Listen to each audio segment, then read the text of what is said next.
청취자 여러분, 안녕하십니까? 샘터지기 김덕겸 목사입니다. 오늘은 잠언 15장 1절에서 18절까지고요. 오늘 본문에서는 우리가 이 세상을 살아가는 동안에 하나님과의 관계, 혹은 이웃과의 관계에서, 혹은 자신과의 관계에서 어떻게 살아야 되는지 삶의 지혜에 대해서 가르쳐 줍니다. 15장 1절에서 7절 가운데 보면요, 주로 지혜로운 언어 생활에 대해서 가르쳐 줍니다. 물론 여기서 말씀하는 지혜로운 언어 생활이라는 것은 타인과의 관계겠죠. 대인관계에서 1절 유순한 대답은 분노를 쉬게 하여도 과격한 말은 노를 격동하느니라. 2절 지혜 있는 자의 혀는 지식을 선히 베풀고 미련한 자의 입은 미련한 것을 쏟느니라. 4절입니다. 온순한 혀는 곧 생명나무이지만 패역한 혀는 마음을 상하게 하느니라. 7절 지혜로운 자의 입술은 지식을 전파하여도 미련한 자의 마음은 정함이 없느니라. 1절, 2절, 4절, 7절에서 어리석은 자의 말과 그리고 지혜로운 자의 말에 대해서 비교를 하고 있는데요. 1절에서 유순한 대답이라고 하는 것은 부드러운 말을 의미합니다. 우리가 부드러운 말을 하게 되면 상대방이 혹시 분노했을지라도 그 분노를 쉬게 한다는 거죠. 그러나 반대로 과격한 말, 우리의 어휘라든지 또 액센트라든지 언어의 고저라든지 이런 것들이 혹은 다른 사람들의 분노를 격동할 수도 있다는 거죠. 그래서 4절에 보면 온순한 혀, 부드러운 혀, 부드러운 말, 겸손한 말은 생명나무이지만은 패역한 말을 하는 사람들은 다른 사람들의 마음을 상하게 한다라고 말씀합니다. 여러분, 우리는 하루에도 수만 마디의 말을 합니다. 그 말 속에는 성령이 역사하시는 말도 있지만요, 사단에게 기회를 주는 말도 있습니다. 그래서 우리는 하루하루 기도하면서 그리고 말씀과 성령이 충만해서 우리 입에서 나가는 말들이 은혜로운 말, 용기를 주는 말, 사람들을 세워주는 그런 말을 해야 합니다. 15장 3절, 6절, 8절, 9절에서는요, 악인과 의인의 결말에 대해서 말씀하고 있는데요. 성경, 특별히 잠언에서는 의인과 악인의 결말에 대해서 비교해 가면서 아주 상세하게 그리고 여러 번 말씀을 하고 있습니다. 3절 여호와의 눈은 어디서든지 악인과 선인을 감찰하시느니라.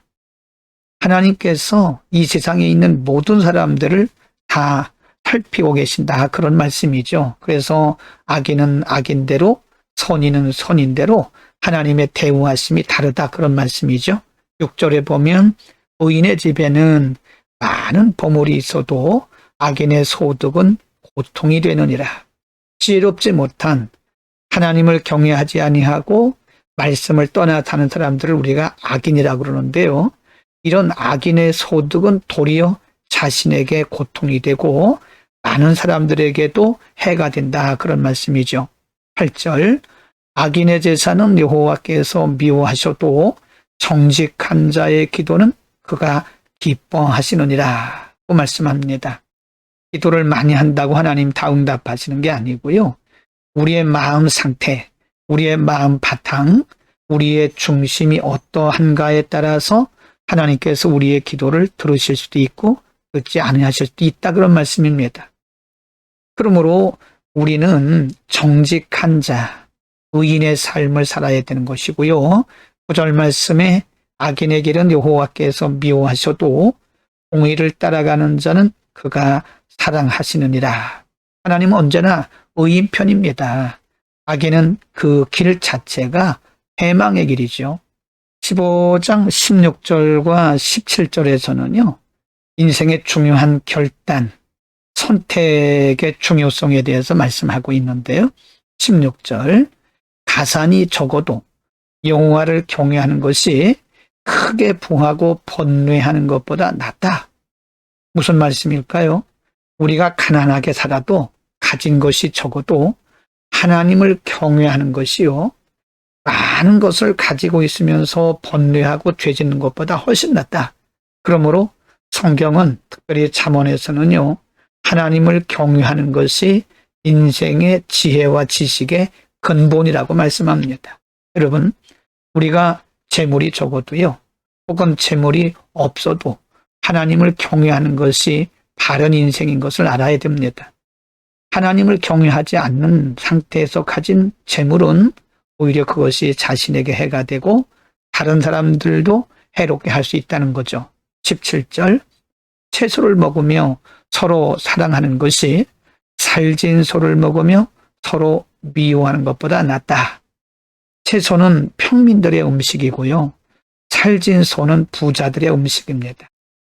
부자들이 살진 소를 먹어가면서 아주 고가의 음식을 먹어가면서 서로 미워하는 것보다 차라리 값싼 음식을 먹을지라도 가족 간에 서로 사랑하고 서로 화목한 것이 훨씬 낫다는 것입니다. 왜 그럴까요? 사람은 중심이, 특별히 마음이 편해야 모든 것이 편한 겁니다. 그럼 우리가 아무리 좋은 집에 살고 아무리 고가의 음식을 먹은들 서로 사랑하지 못하고 미워하고 갈등하고 서로 분노한다면 인생이 사는 게 아니겠죠. 우리가 먹는 것은 좀 비싼 것이 아닐지라도 우리가 사는 집이 비싼 집이 아닐지라도 서로 사랑하며 서로 용기를 주며 서로 붙들어주며 사는 것이 그게 바로 하나님이 계획하신 행복한 인생입니다. 여러분, 오늘 본문 말씀에서는요. 언어 생활과 그리고 인생의 선택에 대해서 말씀했는데요. 여러분, 우리는 오늘도 많은 사람들을 만날 것이고 그리고 많은 말을 해야 될 것입니다. 우리 입에서 나가는 말이 어떤 경우는 사단의 도구가 될 수도 있고요. 어떤 경우는 성령님이 역사하는 도구가 될 수도 있습니다. 언어의 선택, 심지어는 단어의 선택까지 우리에게 달려 있습니다. 그러므로 우리에게 정말 지혜가 필요하고요. 하나님의 말씀이 우리의 마음속에 많이 축적이 되어야 됩니다. 하나님의 말씀이 축적된 사람들은 그 말씀에서 나오는 언어 생활을 하지요. 사람들을 세우고 용기를 주는 참 복된 열매 맺는 삶이 됩니다. 그러나 지혜롭지 못할 때는요. 우리 입에서 나가는 말들이 도리어 사단의 도구가 돼요. 많은 사람들을 상하게 하고 분노하게 할 수도 있습니다. 언어에도 지혜가 필요하지요. 오늘도 지혜로운 언어 생활을 통해서 성령의 도구로 많은 사람들을 세우고 살리는데 성령님의 도구가 되는 복된 하루가 되기를 축복합니다. 기도하겠습니다. 걸어가신 우리 아버지, 우리가 살아가는 동안에 많은 지혜가 필요합니다. 특별히 언어의 지혜가 필요하고 선택의 지혜가 필요합니다. 우리 입술에 기름 부으소서. 우리 입에서 나가는 말들이 모두 다 성령의 도구, 많은 사람들을 살리고 하나님을 영화롭게 하는데 아름답게 열매 맺게 하옵소서. 하나님의 말씀이 우리 신비에 많이 축적되어서 우리 입에서 나가는 말들이 하나님을 영화롭게 사람들을 유익하고 기쁘게 하는 일에 쓰임받기를 원합니다. 예수 그리스도의 이름으로 기도드립니다. 아멘.